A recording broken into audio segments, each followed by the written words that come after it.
E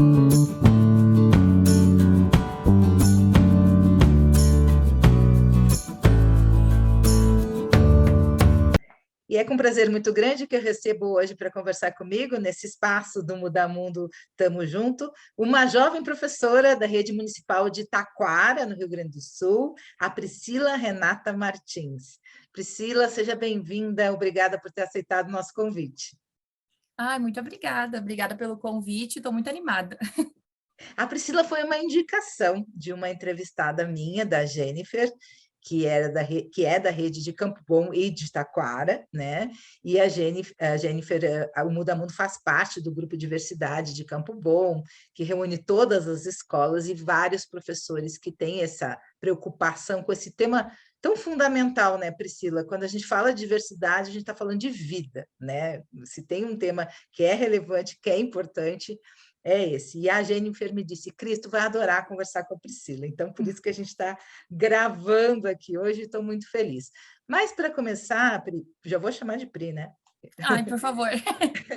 Pri, eu queria saber, por que tu é professora? Como é que isso surgiu na tua vida? Então, eu me tornei professora meio no susto. Após ali o ensino médio, a minha mãe sugeriu que eu fizesse magistério, e eu fui, enfim, não conhecia muito bem, nunca tinha pensado em ser professora. Fiz o magistério meio a contragosto, diferente de várias colegas que adoram o magistério. Eu fui uma grande crítica do magistério, não gostava muito. Eu achava que a gente não refletia muito sobre a prática pedagógica no magistério, enfim, mas ali no final do magistério eu consegui passar numa bolsa do ProUni na Fevale em pedagogia. E, enfim, fui fazer e me apaixonei. Na verdade, quando eu estava só estudando para ser professora, eu não gostava muito, mas eu consegui um emprego numa educação infantil particular.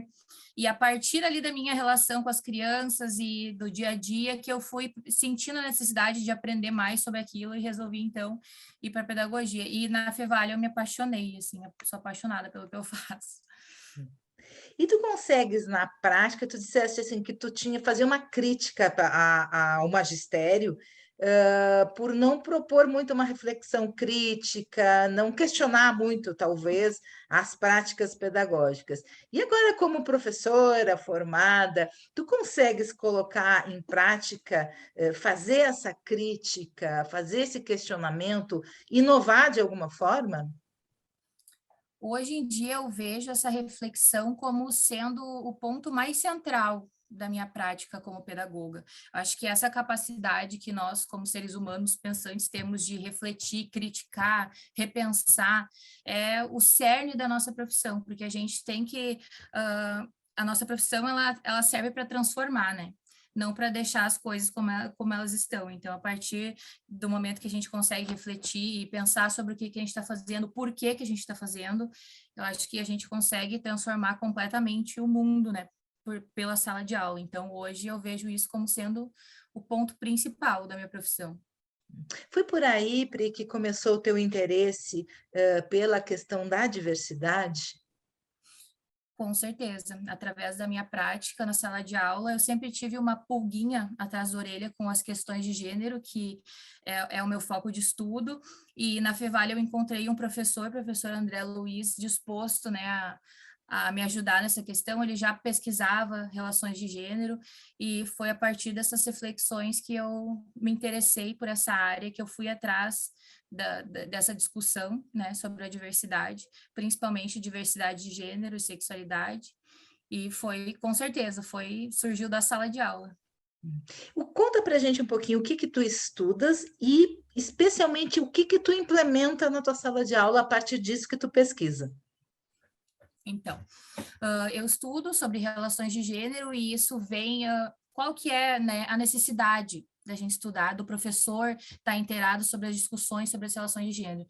Nós temos hoje em dia um quadro bem preocupante em relação à violência de gênero, né?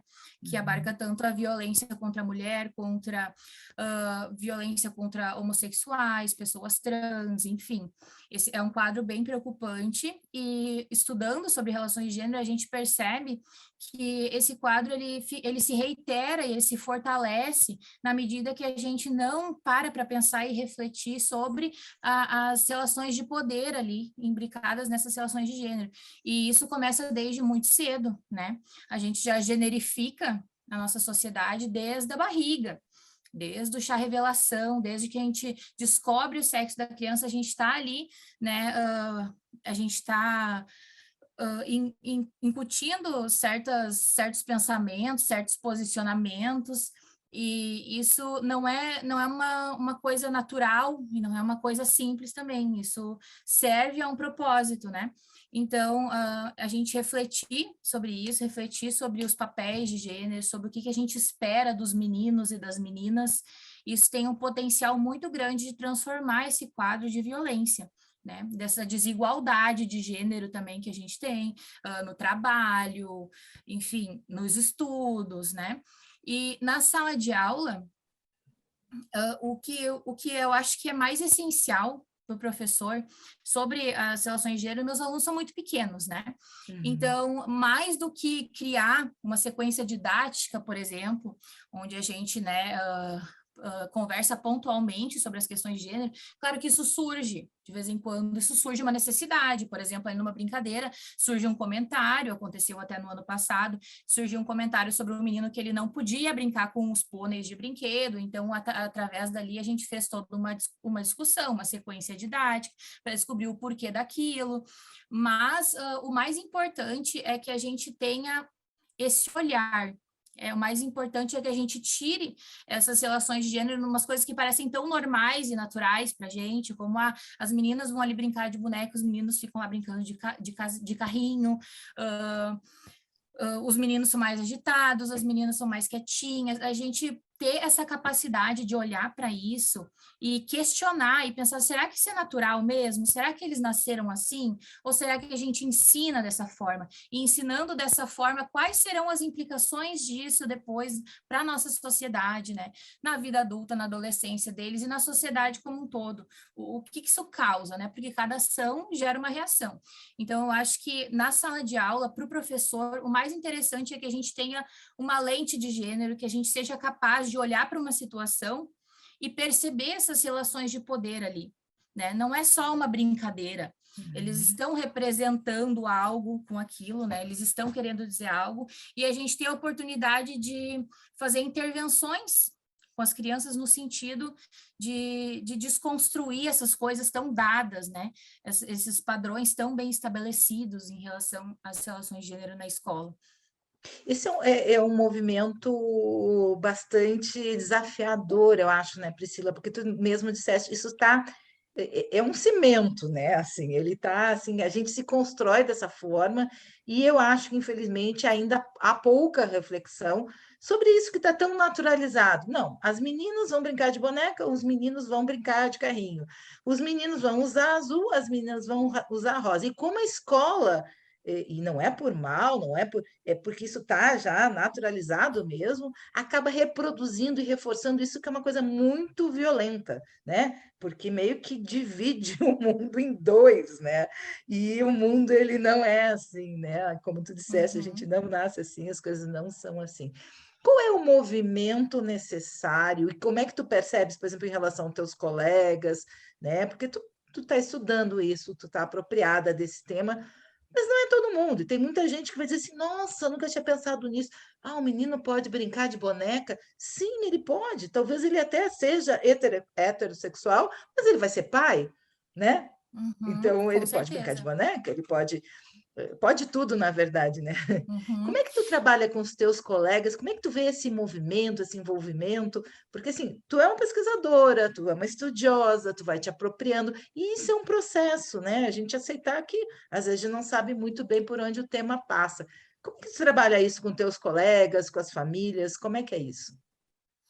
Isso que tu me trouxeste, né, de, ele pode brincar com boneca e ser heterossexual, é muito interessante porque é a principal confusão que é feita em relação a relações de gênero e sexualidade, que são duas coisas diferentes, né? Relações de gênero é uma coisa, sexualidade é outra coisa. E geralmente já é associado uma criança que tem determinado comportamento a uma sexualidade, sendo que a criança, ela ainda, né, a criança não namora, a criança não tem esse tipo de relação, e a gente automaticamente já pensa numa orientação sexual, né? E isso é um dos principais tabus que a gente precisa desconstruir, e é muito difícil desconstruir isso, e é essa confusão que muitas vezes também alavanca um grande preconceito da sociedade, e tem pessoas que não podem ouvir falar em gênero, né? Se criou aquela falácia da ideologia de gênero, enfim.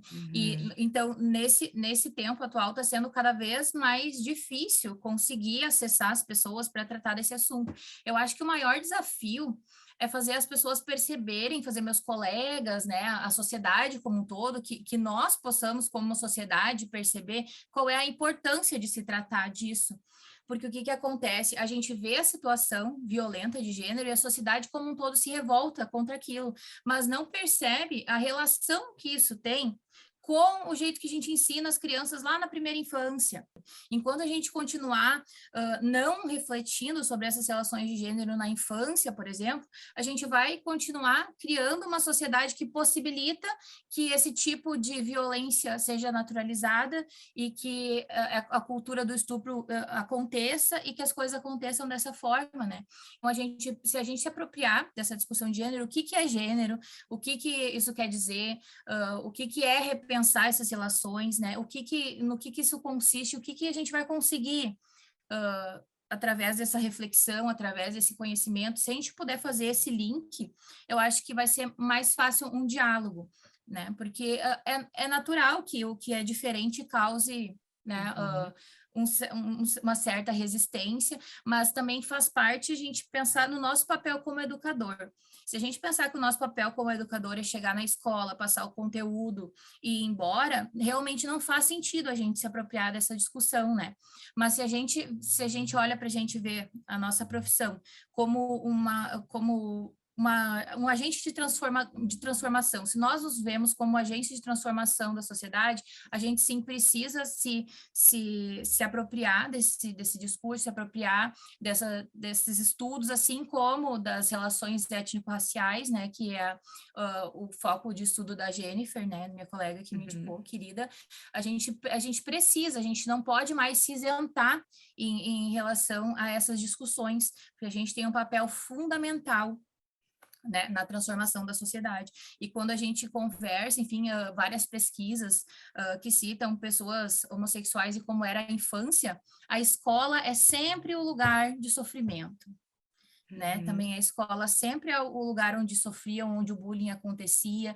Então, a gente tem um poder muito grande de mudar esse quadro, tanto da violência de gênero quanto do preconceito, né? E eu acho que nos diálogos que eu tenho com os meus colegas, esse é o principal ponto, assim, né, que eu tento buscar da nossa responsabilidade, porque às vezes é só ali e é só com nós que eles vão ter a oportunidade de refletir sobre essas coisas, de por que não pode, né? Por que o colega não pode usar o lápis rosa para pintar? Por que não pode, né? Essa reflexão que a gente faz com eles é de extrema importância. E esses temas eles estão entrelaçados, né? Quando a gente fala em relações de gênero, em educação para as relações étnico-raciais, né? São temas que se entrelaçam e que, às vezes, o preconceito só se amplifica, né? Então, mas tudo isso, né, Pri, essa reflexão, esse questionamento é um movimento contínuo, né? De assim, qual é o meu papel? Eu estou aqui para transformar. Se eu estou aqui para transformar, a minha prática ela tem que estar sintonizada com isso. Isso passa muito também por um movimento, por um olhar interno, né, Pri? Assim, porque, claro, tem um conhecimento teórico que eu tenho e devo buscar, mas se eu não for essa pessoa sem preconceito, se a minha ação ela não estiver alinhada com o que eu estou estudando, não, teoricamente eu sei que eu não posso ter preconceito, eu sei que eu tenho que... Mas se eu não sou isso, eu também não consigo educar dessa forma, né? Daí me parece que o desafio é ainda maior.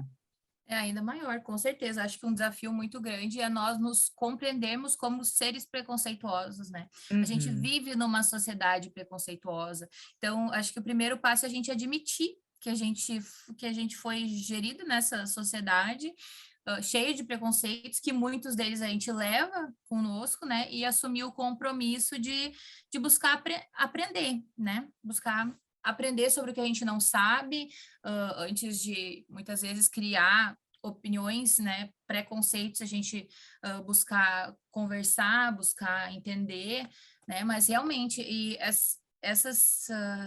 esses conteúdos, tanto relações de gênero quanto as relações étnico-raciais, muitas vezes mexem com a própria constituição do ser, né, com tudo que ele acredita e desestabiliza crenças que eram tidas como verdade absoluta, e isso é um desconforto tremendo, né, no momento que aquilo mexe com tudo que tu acreditava que era certo, que era errado, tu passa uma vida inteira acreditando que o natural é que as meninas sejam quietinhas e os meninos sejam agitados, e no momento que tu coloca aquela pessoa para pensar, tá, mas e as brincadeiras que são propostas para meninas e meninos desde cedo não estimulam as meninas a brincarem, né, de motricidades finas e coisas calmas, e os meninos a movimentos amplos, não é aquilo que os Uhum. brinquedos e as brincadeiras que eles são expostos, não é sobre isso, né, que eles vêm falar, tu precisa repensar muita coisa, né, dá aquele...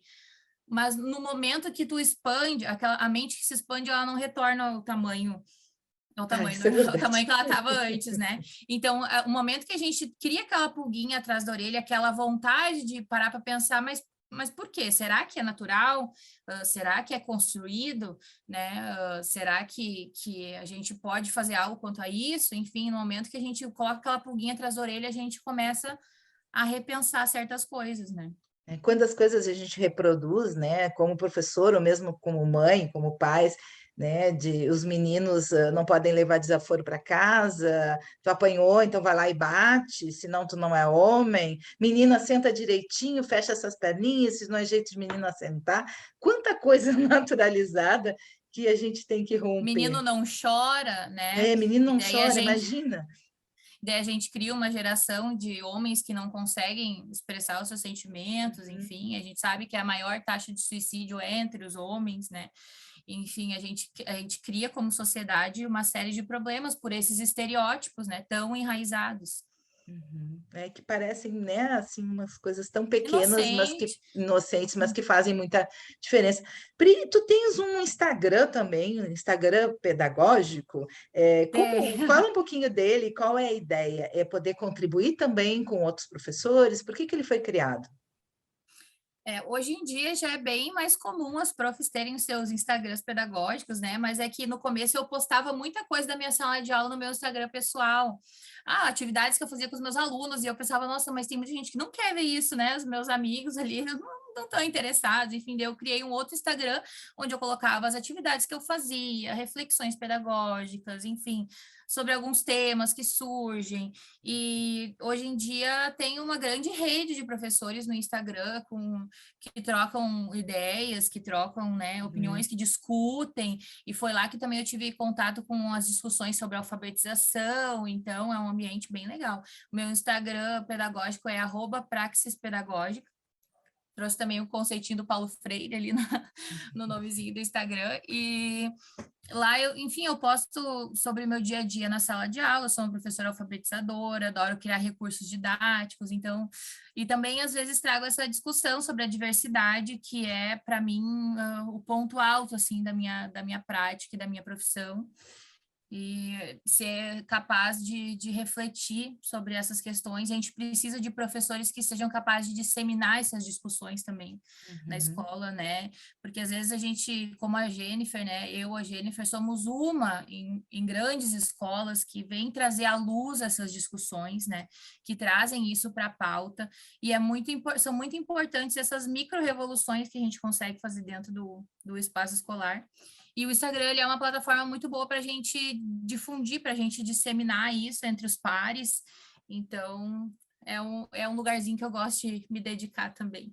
Ficam todos convidados a te seguir no Instagram, e a ideia é essa, a gente compartilhar boas práticas, boas ideias, e somar esforços, né, Pri? Porque, na verdade, o desafio é muito grande e a gente precisa de todo mundo junto, né? Cada um fazendo um pouquinho, a gente vai conseguir transformar a realidade.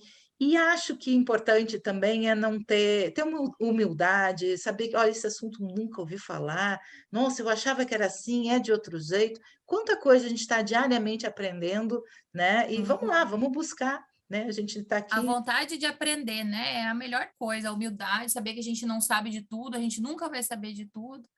E a humildade para aprender é tudo, tudo na nossa vida. É isso aí. Pri, para a gente encerrar, o que muda o mundo para ti? O que muda o mundo? Que pergunta profunda, né? Eu acho que tem várias maneiras de mudar o mundo, mas e eu como professora, nós como professoras, né? Eu acho que a gente muda o mundo no momento que a gente se responsabiliza por refletir, por repensar tanto a nossa prática quanto o mundo, e a gente trazer os alunos para essa reflexão, essa nossa capacidade de pensar, de repensar, de ser crítico em relação ao mundo, e isso com certeza muda o mundo, e a gente precisa muito disso, né, para criar um mundo com menos desigualdade, de gênero, racial, para que, né, o nosso mundo seja verdadeiramente cada vez mais humano, e eu acho que é isso. Priscila, muito obrigada por ter aceitado o nosso convite. Eu espero que a gente possa se encontrar pessoalmente em breve. Nós estamos pertinho, né? Agora eu não estou tão pertinho assim, eu estou no Paraná nesse momento, mas eu moro em Porto Alegre, tu trabalhas em Taquara e com certeza logo, logo a gente vai poder se encontrar e trocar ideias. Muito obrigada. Ai, tomara. Obrigada.